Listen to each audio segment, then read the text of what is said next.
exits for position. Goes around the outside, it's in his team. Qualified.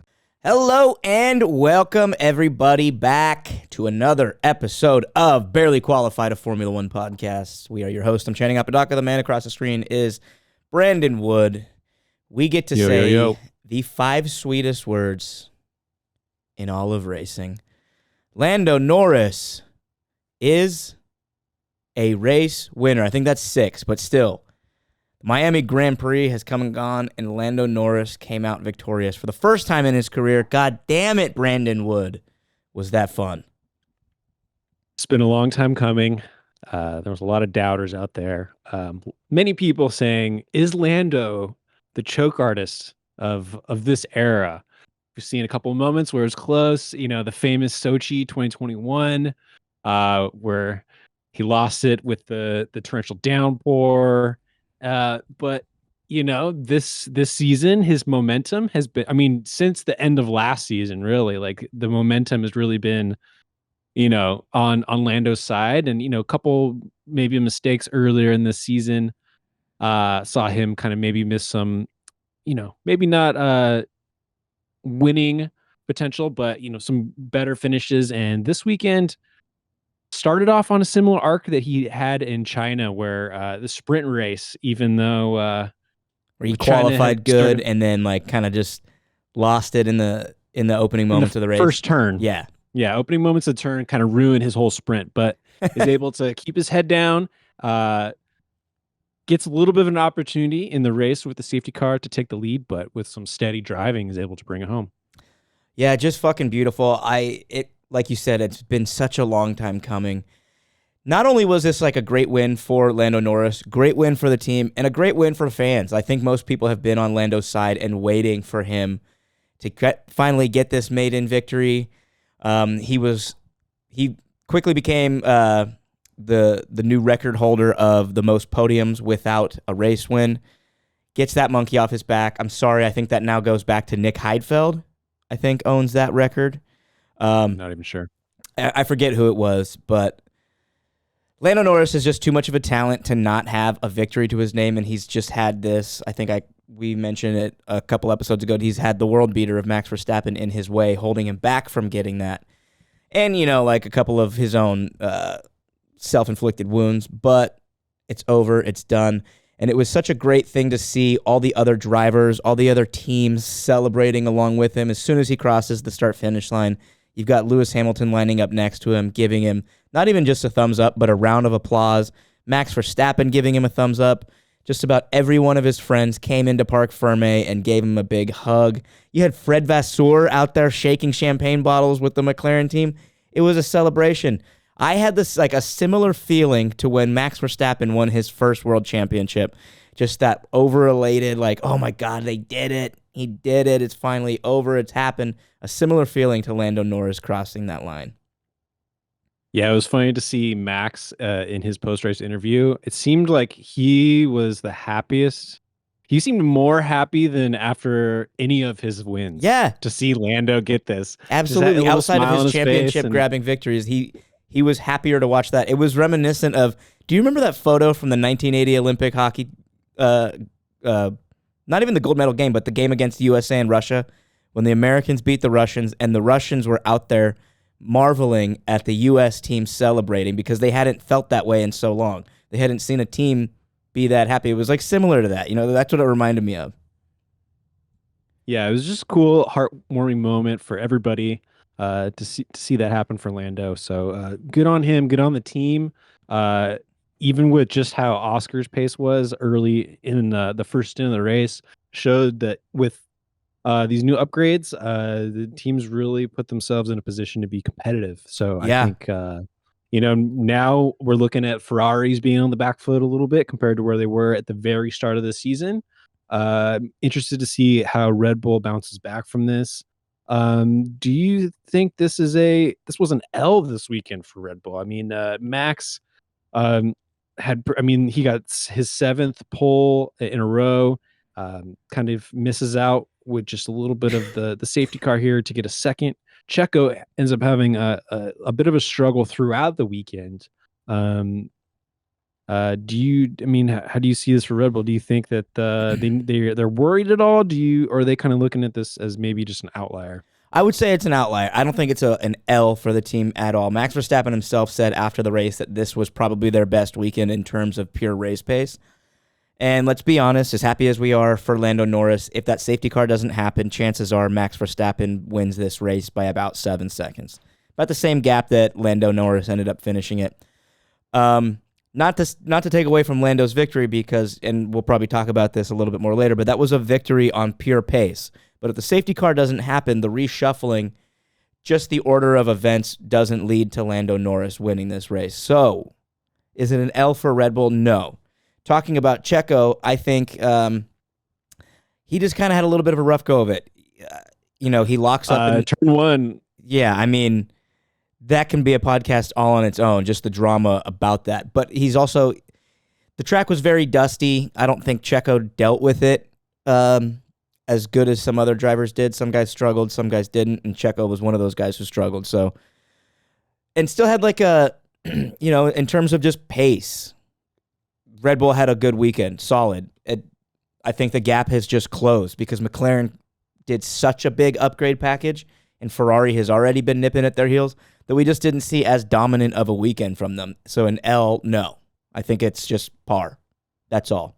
Yeah, I mean the biggest thing that was that stuck out for me, right, was just like after the restart, seeing Lando, although he didn't have that great of a jump, was able to defend pretty early, and then from there just build a gap away from Max. Even though Max had the incident with the cone in the chicane in sector 3 back there, he claimed no damage really from the car that he felt. So he just felt like it was maybe just a similar issue that every team had this weekend, which was just struggling with tires a little bit. I mean, it was an up and down weekend in performance for all the teams. And much of that was like changing track conditions and track temperature. And as those fluctuations happened, each team kind of struggled at different moments. And just so happened that the McLarens were able to capitalize on the good timing and having their car in the right window with setup and everything like that. So, yeah, I mean, you have to put your car and your drivers in the situation to be able to benefit from, a thing like a safety car and yada yada. So exactly. So good on the McLaren team. So they did everything right. They put themselves in the window to succeed, and it worked out. Yeah, so like when Red Bull gets disadvantaged by that small percentage or whatever, you're able to just fully maximize it. Yeah, so, and talking about that cone, making it happen. Talking about that cone, Max might have not taken any damage from it, but you can't say that it didn't slow him down because his car did get rocked pretty hard on that curb, so he had to have lost about a half a second at least on that lap, if not a second or more. Yeah, but over the entire race stint, like how much of a No, I'm just saying on that lap, and those were important laps. He has to rebuild his pace, and that closes the gap to Lando behind, who I think was behind him at the moment, but I actually don't even remember. Do you want to go over any coverage from qualifying or the sprint or any of that before we just keep jabbering on about the race? Okay, yeah. Well, I mean, with the sprint, it was kind of interesting to me to see Daniel Ricciardo able to get his VCarb up into 4th. Yeah, in qualifying. I don't know. What a worldie. I mean, do you think that was on pace, or do you think it was just situational based on traffic of the the qualifying session, the sprint shootout, and then being able to just hold position on a shorter race? Because he definitely didn't follow that up.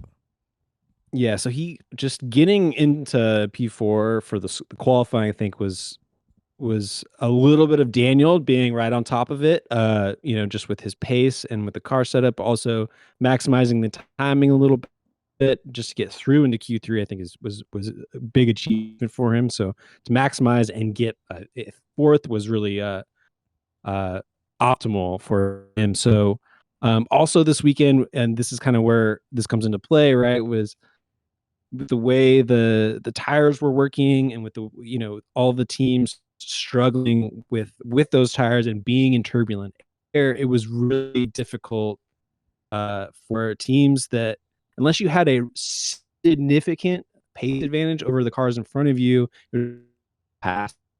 We saw this happen in the sprint with Carlos trying to get around DR. So for most of the race, he was right on Daniel's back wing, wasn't able to make it happen. Saw Carlos kind of fall back a little bit from that, and Daniel's able to keep his position all the way through the sprint.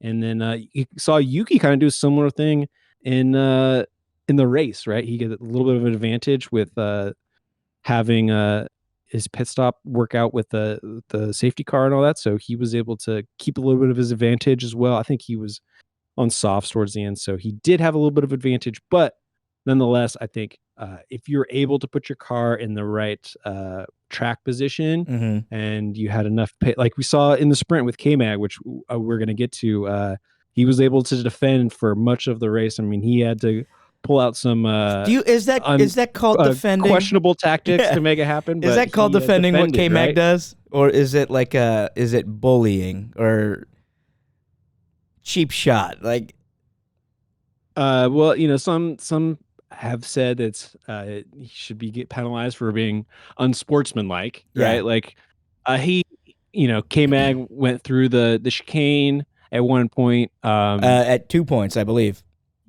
At 2 points, he forced Lewis off the track at one point, which allowed Yuki to kind of sneak underneath in the sprint and overtake both of them. So yeah. There was a lot of opportunities for teams to be very defensive and just kind of hold off their track position a little bit. And so, being stuck back there, those cars and those teams that were, stuck behind end up having more wear on their tires. So it just becomes a spiral where you just start to lose more and more pace, unless you're able to find some clean air. So yeah, talking about K-Mag, let's just talk about his entire weekend. That is his job now. He is just a battering ram for punching a hole and then holding up traffic, causing wear, causing just a traffic jam until Nico gets to be where he needs to go, and then just putting wear on other teams' tires, running people off the road, cutting chicanes, pinching people off into the wall, yada yada. That has become K-Mag's job, and I am so fucking here for it. I think it's some of the worst driving we've seen in a long time, but controlled chaos. Not worst driving in the terms of like Logan Sargent, Nicholas Latifi, Nikita Mazepin bad, but unfair. As in respect for your opponents, it's all-time low. Oh, dude. Respect is out the window. K-Mag does not give a shit, and he's literally on social media flipping off haters. Yeah, and then, just his interview after the sprint just said it all. He says,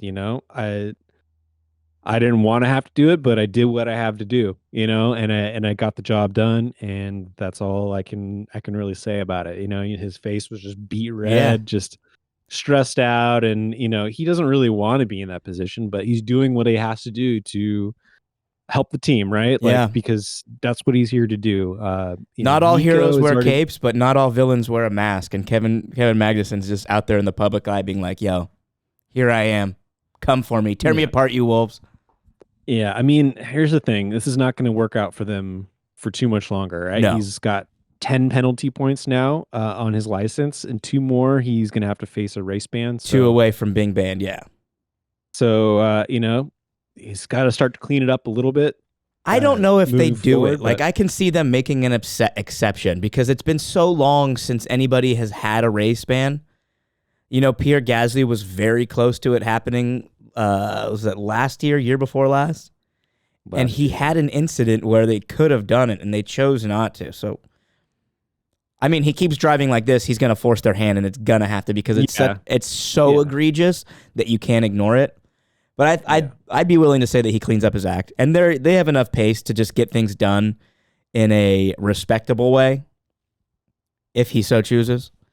But right now, I'm loving what's going on with that team because Nico Hülkenberg just gets to sneak on by and just come up in the wings of the hole that Kevin Magnussen's punched through the entire grid. Yeah. So, and then K-Mag also in the Grand Prix, he he's the one that started all the chaos that set off the safety car, right? So him and Logan Sargent battling. I don't forget what place it was for, maybe 14th or 15th, somewhere in that range. Something in the back. And they kind of trade places a couple corners, and then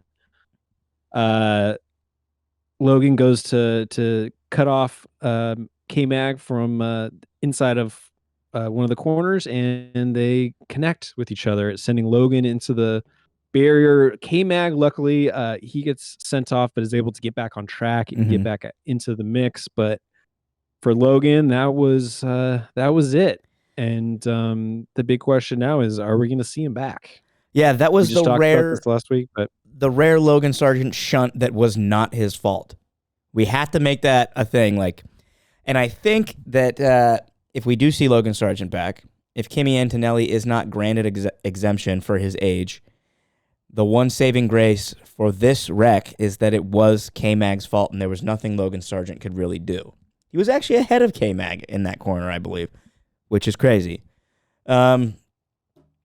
Regardless of whether he's not gone this weekend, he's gone soon. He just absolutely has to be. I think the longer the season goes on, Kimi Antonelli only gets older. Whether or not, I don't know when his birthday is, but if he becomes of age during this season, you're as good as gone right then and there. You're going to save a couple $1 million in damages that Logan Sargent's going to do that weekend and from the rest of the season on. So, like I said, whether it's this weekend or not, Logan Sargent is gone, and it has to happen. It's not something that I want to happen. I was, as everybody knows, more excited than anybody to get an American on the grid. We finally had a Yankee Doodle Dandy, and goddamn does he disappoint, huh? Yeah. I would say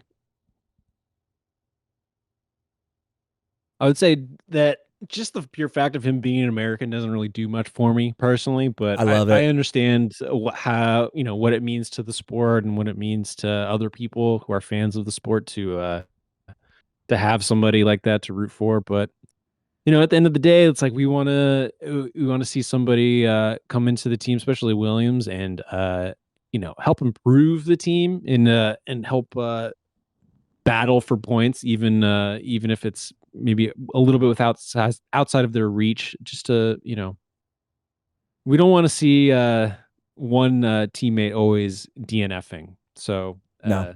be nice to see a little bit of change there. Not at all. Should we get into our props and our flops? I think we should talk a little bit more about Lando's victory, and not just because I love him, but I want to talk about his restart.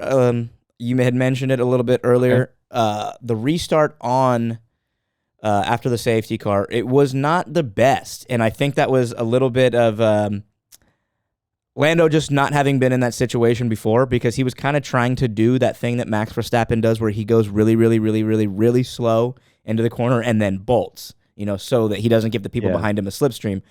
Lando kind of just didn't seem to do that. He didn't do it at the right point. Like, you could tell he was like gearing up to do something, but he let it rip at the wrong moment, and Max was just like right there behind him. He was like, all right, yeah, I'm coming with you. And then it looked to me like Max was going to catch him. But thankfully, Chuck was right on Max's ass, and Max had to defend. And that gave Lando the ability to just continue to pull away. And he pulled away about a second every single lap, maybe less than that, maybe half a second every lap. And watching that time grow was just insane from a fan perspective. He had about a second and a half lead, and we were like, oh, shit, he's got him out of the DRS zone. Oh, my God, this could happen. This could happen. And then that became 2 seconds. 2 seconds turned to 3. 3 turned to 4 and 5. And when he got to 7 seconds, it was like that moment of just like, oh my fucking God, this is happening. And he did this on pure pace. Yes, Max had to defend from Chuck for a little while, but eventually Max was in clear air of his own and didn't really have too much defending to do.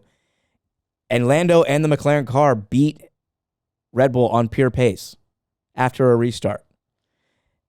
And it probably could have been a better weekend for them had Oscar not shown a little bit of a rookie tendency and tangled with, who was it, Carlos Sainz?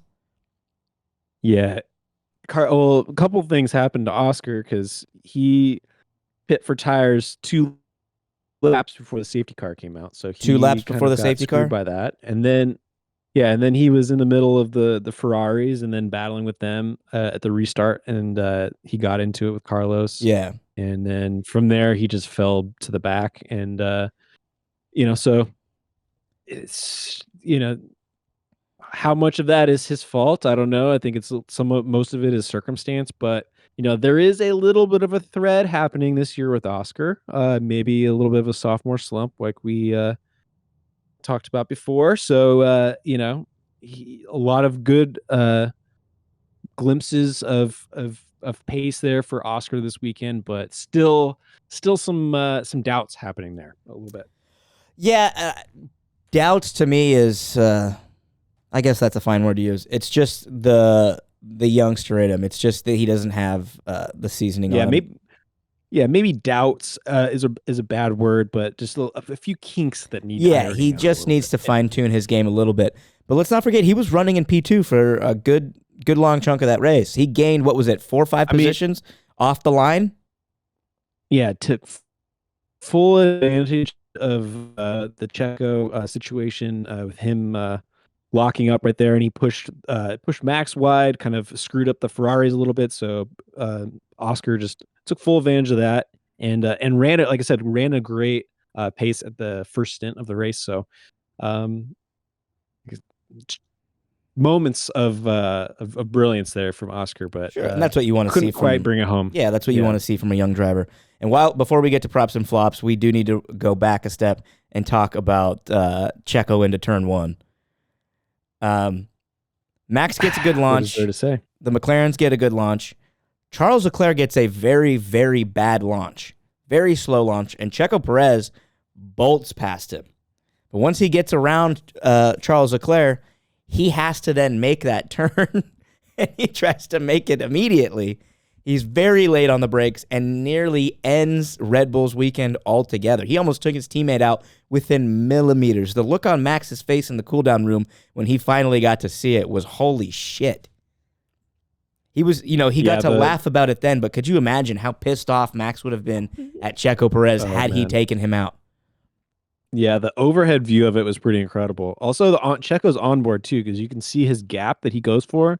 And then you see how fast he's going into the corner, and then you realize that he's like fully locked up and he can't stop. It's just like it's straight chaos. Dude, but, it was impressive for everybody around them. Like I think Carlos Sainz had Checo fly right by him, and he barely avoided him. What? What the hell was that? What? Yeah. Any thoughts about Carlos this weekend and some of his radio tone on the radio? Yeah. That's a thing that we see a lot from Carlos that doesn't get talked about a lot. He does ask for penalties a lot. Yeah, I think you pointed that out when we were watching the race. When he doesn't have things going his way, he just starts calling for penalties. He needs a penalty. He's like the Oprah of penalty points. Yeah, he's like, get this guy out of my way unless he wants a penalty. I like that about Carlos, though, dude. Carlos doesn't ask for things. He demands them, When the team is trying to give him team orders, he says no. When they're asking for pit stops, he tells them when he wants to go in. If he needs a penalty point, he demands it. Yeah, but I will say though, I think he was it was very obviously frustrated about a lot of different things through the weekend. So I think that might have hurt him a little bit, right? Like he trying a little bit too hard with Oscar and ended up having contact with him. I mean, it wasn't totally his fault. His rear end kind of stepped out a little bit when he made that contact. So the penalty that he got for it after the race was not quite as harsh as they would normally give for that circumstance. So it was somewhat of a racing incident, but still, I think if he keeps a little bit of a cooler head going into that moment, he might actually have been able to avoid it a little bit. I don't know. It's hard to say, but I think in general, he seemed a little bit more like frustrated in general this weekend, and I think that kind of hurt him a little bit.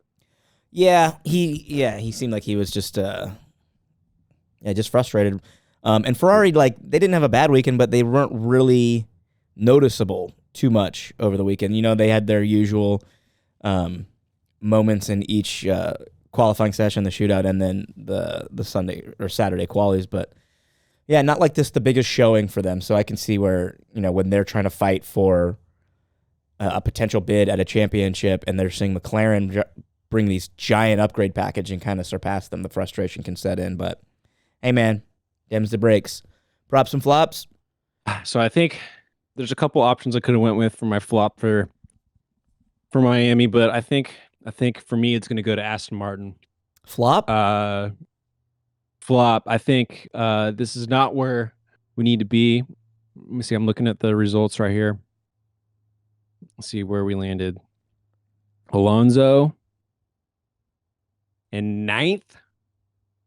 I think that was purely out of just a little bit of brilliant driving from Fernando through some of the chaos. We got teammate Lance Stroll 17th. Never really there at all this weekend. I mean, you could say he's the one that caused the incident in the start of the sprint race with him cutting over in front of Fernando.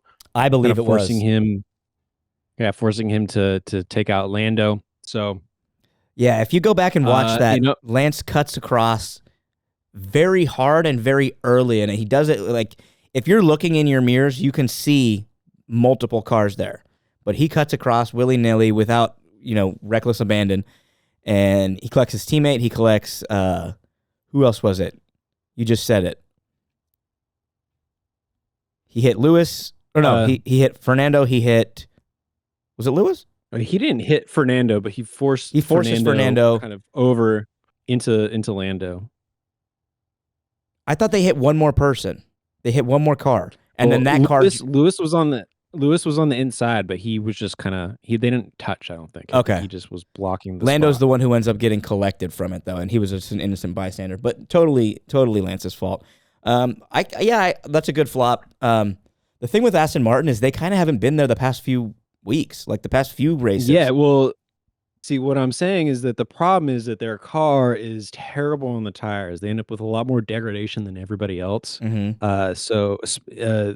Therein, especially races like this, where it's a one-stop race for most everybody, keeping your tires in the right window for a lot of the race is super important. So they're just not able to do that. So I'm going to see multiple pit stops for them, and just overall pace disadvantage there. I think they got to get their act together if they don't want to fall back to the bottom of the midfield. Yeah, they do need to get together and get it together quick.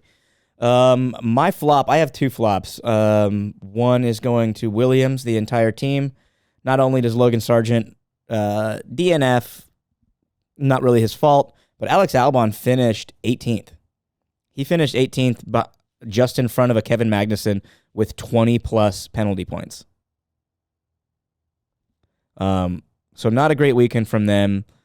They're all over the place. There's 1 week they're up, 1 week they're down. Some weeks they're in Q2, sometimes even Q3, and then in the race they just have nothing going for them. Yeah, bit disappointing. You know what it is? Just been struggling all year, and you know what it is? I just realized Claire Williams has been in the garage with them.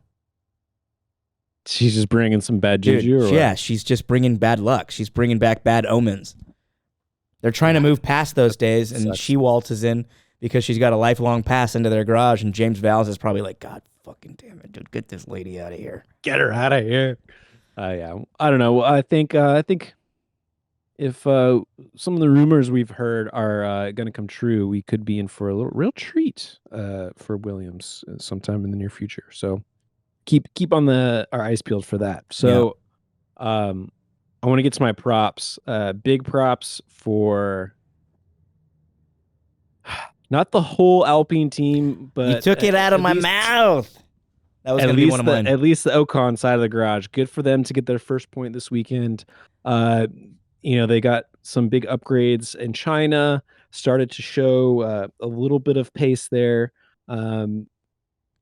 Able to bring it home through the chaos. Good on Esteban Ocon for bringing home that first point for Alpine, turning it around, getting them off the bottom of the standings. Yeah, they look like a completely different team from the start of the season. I think you got to give a little bit to Pierre Gasly. He finished just 2 places behind his teammate with Nico Hülkenberg in the way, which Miami is a little bit hard to pass at. So he finished 4 seconds behind him. So Who knows if he even had a shot at passing him, but still, he was up there. And then you have to give them a shout out for the battle that they had at the beginning in the early going of the race. They were going at it for laps. Yeah, they get credit for not running into each other. Yeah, they're like a low-level Ferrari at Monza last year.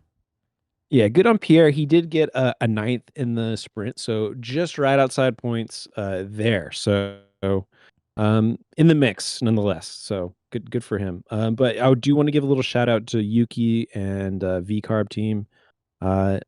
Overall, cleaned up this weekend. I think they got like 15, 16 points just this weekend. So big point scoring weekend for them. Daniel, like I said, 4th in the sprint, and then Yuki getting up into P7 in the race. So good on Yuki, just keeping it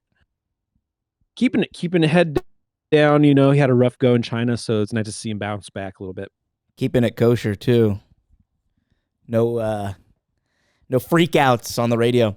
My next prop, it's obvious. It's going to the entire McLaren team, not just to Lando Norris, but he's obviously a big part of it. But McLaren on their upgrade package, on having it work out. Hopefully it works at other tracks and not just at old boring-ass Miami, but to, the garage, the engineering staff, the pit crew, Zach Brown, and Oscar Piastri. Besides that one little, snafu he had and wasn't able to kind of get his wits back about him, fell back after having to get a new front wing, kind of ruined his race and his weekend, but we know that the pace is there and it will come with time.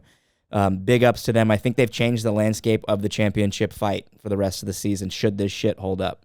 I'm excited to see it. I want to see the second win this season. Let's do it. I think it's going to come. I think he can pull it off. And now we have to start asking the question, is Oscar going to have a win of his own? And you have to put him in that window. On a good weekend, Oscar can show up and he can have the maturity to get things done. He's got the talent, he's got the pace, he's got the car. It's all there. Very exciting times. Very exciting times. Anything else before we wrap this bitch up? No, I think that's it. Just be sure to like and subscribe. Feel free to drop any questions, comments for us. Either DMs are always open, so feel free to hit us up. Yes, sir. All right, guys, this has been Barely Qualified, a Formula One podcast, the post-Miami Grand Prix edition. Lando Norris is a race winner. Peace. Peace.